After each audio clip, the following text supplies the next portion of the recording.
So, those of you who watch my channel regularly and didn't just come for drama, you know that a few videos back I said that I'm still working on a backlog of videos that I wanted to make, and I've got a list, and I'm trying to knock things off the list before I put things on. And a couple of the videos I've made since were video ideas that I had in that day, and this is one of them, but I got to make them in that day because I don't want to add anything to the list before I take away. Plus, sometimes my time is limited. I didn't prepare any videos over the weekend for this part of the week, and I'm going to get penalized if I don't upload daily. You know, and I am one of the kind of channels that can't upload daily with just ramble, so here goes. This is actually something that I thought up just a couple of hours ago while I was at work. I was on my second 12-hour shift in a row, right? My schedule's kind of hectic with my job. But while I was there, I was thinking about my bingo card. Now, what my bingo card is it's a figment of my imagination. There is no actual bingo card, okay? But when I'm talking to a certain coworker of mine, and I've just encountered something unique that I've never encountered before on the job, as happens in behavioral health, I'll tell my coworker, scratch this off my bingo card. You know, I've just encountered that. You know, and my bingo card is growing, you know. We've made jokes about that, how I need to get new bingo cards because I filled up my old bingo cards. Anyways, I can't tell you anything that goes on the bingo cards. That would be violating people's confidentiality. But a different thought that I had, and I immediately recognized it after thinking, you know, I can't share any of this with you guys.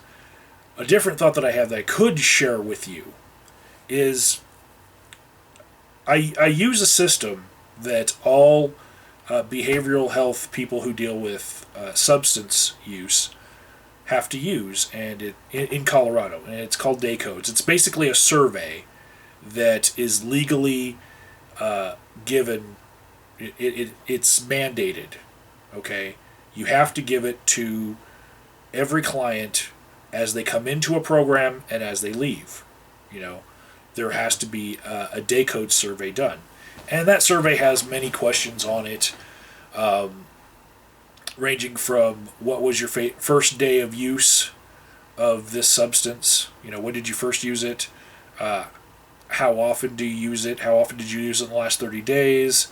How much do you use? All the way down to do you have severe troubles in your relationship life? You know, do you have severe troubles in your employment and or school life? All sorts of questions. But there's the admission day codes and there's the exit day codes, okay? On the exit day codes, the one where you discharge the client from any program or service, right? On the discharge, there is a box, and you can select high achievement towards goals, moderate achievement towards goals, or low achievement towards goals, right? Minimal. Those are your three options, right? As I've been labeling people high, moderate, or low, I had the idea this could actually correlate to outcomes in clients' lives. Like how I perceive this client could actually have a correlation with whether or not they're going to continue on their downward spiral. Many times I've been surprised by all sorts of clients who bounced back from being some of the worst clients.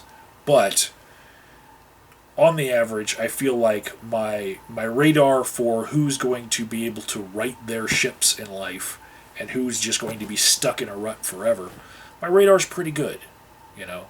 I can get surprised, and everyone's got a chance. And I try to treat everyone as if they have a chance at beating their addictions. But sometimes I feel like there's a very close correlation between me selecting high, moderate, or minimal achievement and what will actually happen. Now, I know this correlation does not cause what's going on in their lives. This is just an assessment on my part. But I wonder if we were to think of it as the cause, knowing that it's not, if we just thought of it as the cause, would we be as quick to assess people the way that we do? You know, or would that affect how you treated people in the first place? You know, if you had to have it weigh on you that when you give someone low marks, you know, low achievement towards goals, if it was, you know, reflective on what you did and there was something that you could have done to make it so that they were not marked so low, would you then treat them differently? Would it create a different paradigm in service? And this doesn't just exist in my profession. The closest correlation that I can think of to what I'm talking about here is, say, a 6th grade elementary school teacher who is deciding by the grade she gives somebody in math whether or not that person will be eligible for advanced placement math in the 7th grade, in the beginning of middle school. That might not be the beginning of middle school in your region. It could be 6th grade, but try to follow here. The teacher that decides with that very early grade whether or not somebody is going to have access to advanced placement classes, which then will decide whether or not they have advanced placement in high school. And you know, it's this chain. If you didn't get into it in the beginning of school, you're not going to get it into it, you know, in later years, because you weren't in advanced placement the year before. You know, you have to work a lot harder to get into it if you didn't start in advanced placement courses. So,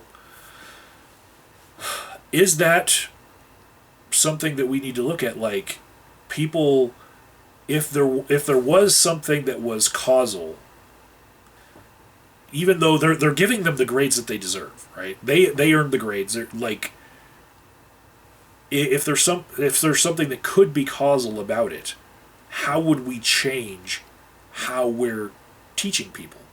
You know, and I think the best answer to that in education are those forms of education that don't have grades.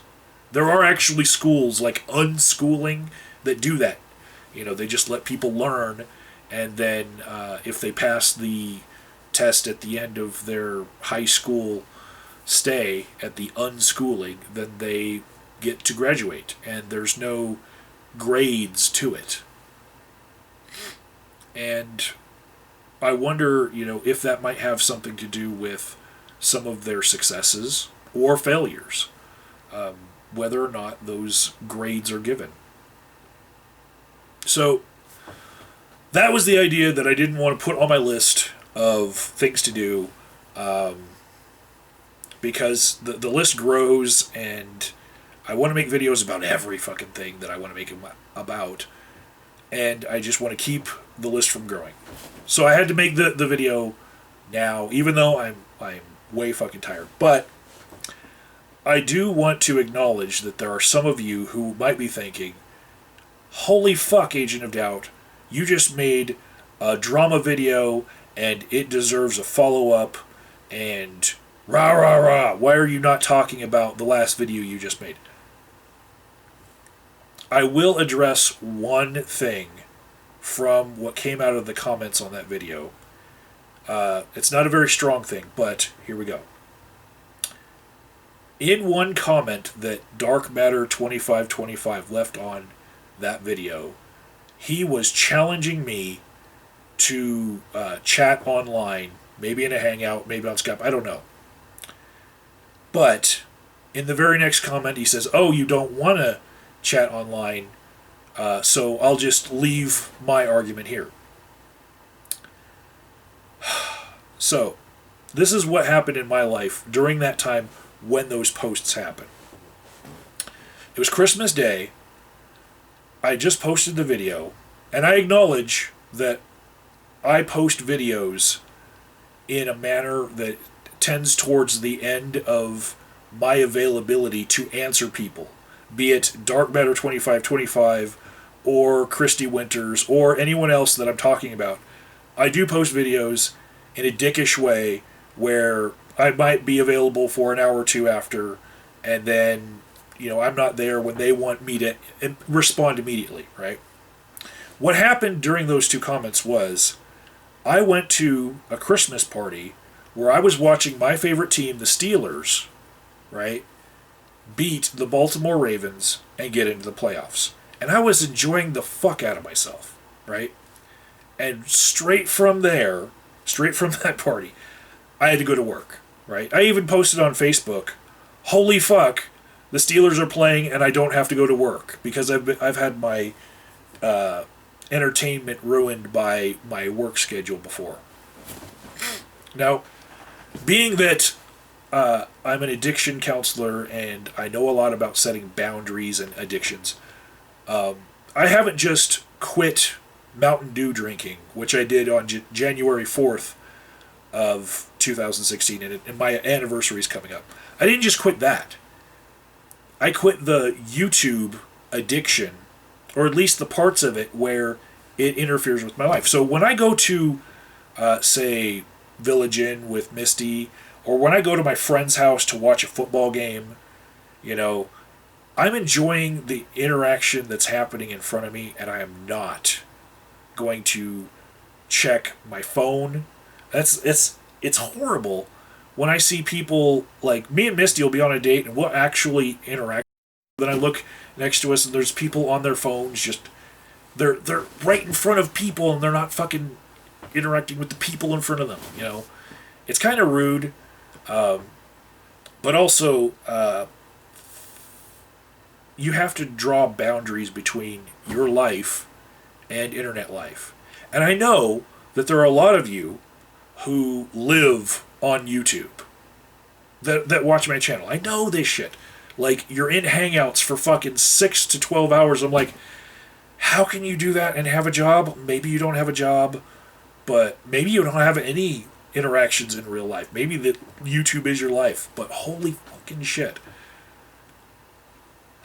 My life will not be controlled by YouTube. I used to let it do that. I used to, if somebody said something about me, I'd be like, "Oh my God, on YouTube, my brother's sister's dog's former roommate's cousin made fun of me, and they said, what? They talk some shit about me? Oh my God, I have to go respond." I used to be that way. Yeah. But no, not even for people who think that they're YouTube royalty. No, I don't come at your beck and call. And what I did was I went to a fucking Christmas party where my fucking team was playing, and I watched the fuck out of that game, and then I went right to work. And so during a break at work, I checked my fucking phone, and I see these comments from Dark Matter, and I'm like, okay, I guess a couple hours in between your posts was not enough for you to wait. Like, people don't work different schedules. 10% of the fucking world works night shift, or they're shift workers, 10 fucking percent, Anyways, I understand people are used to getting what they want when they want. I'm an addiction counselor, but no.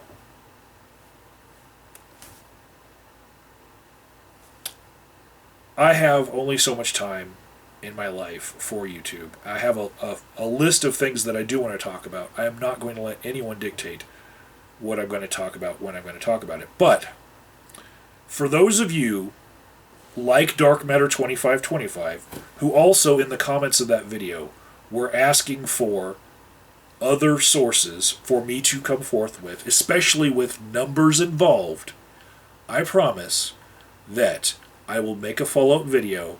I will address things that Dark Matter 2525 said in the comment section of that video, and I will provide you with what you're asking for. Okay? I'll try to do it before early Friday.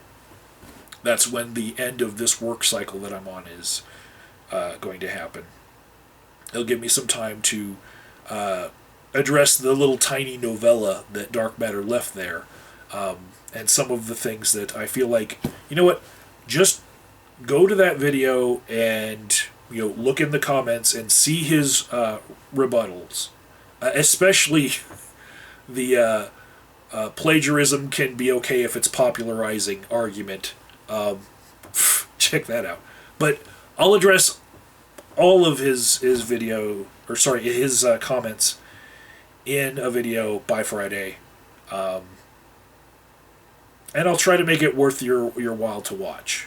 Okay, but other than that, I'm going to get back to my own list of videos that I intended to make that I didn't get to, that are still on the back burner. I'm still on a roll here, and I don't care if you're Christy Winters or Dark Matter 2525 or anyone else who wants me to stop in the middle of what I'm doing. I'm determined. I'm going to get all these fucking videos out, and I'm going to be happy with the output. Fuck. If I said in this video that Thunderfoot's neck looks like a veiny fucking shaft of a cock, okay? And he was like, I want you to answer for what you said. Fuck no. No. I'm on my schedule, okay? So, end of Ramble. I'm going to go get some sleep before my next long shift, and hope you guys enjoy what's going on here.